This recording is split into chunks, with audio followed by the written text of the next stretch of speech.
இன்னைக்கு காலையில நீங்க பல்லு விளக்குனீங்களா? அப்படி பல்லு விளக்கி இருந்தீங்கன்னா தப்பு பண்ணிட்டீங்க.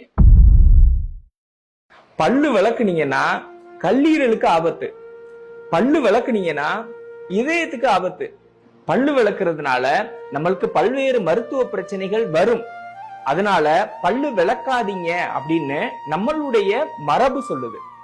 இப்ப துளக்குறதுக்கும் விளக்குறதுக்கும் என்ன வித்தியாசம், என்ன வேறுபாடு அப்படிங்கறத நீங்க புரிஞ்சுக்கணும் அப்படிங்கிறதுக்காக பல்லு விளக்காதீங்க அப்படின்னு மரபு மருத்துவ வகுப்பு ஒண்ணு நடத்த போறேன். வரக்கூடிய மார்ச் மாதம் 29ஆம் தேதி ஞாயிற்றுக்கிழமை காலையில 9 மணியிலிருந்து மத்தியானம் 1 மணி வரைக்கும் ஈரோட்டுல பேருந்து நிலையத்திற்கு அருகில் உள்ள ஒரு அரங்கத்துல இந்த வகுப்பு நடக்க போகுது. எந்த மருந்து மாத்திரையுமே சாப்பிடாம ஆரோக்கியமாகவும் ஆனந்தமாகவும் வாழ முடியும். அதனால கண்டிப்பா இந்த பல்லு விளக்காதீங்க வகுப்புக்கு வந்துருங்க. ஈரோட்ல சந்திப்போம். திருச்சி தம்பலம்.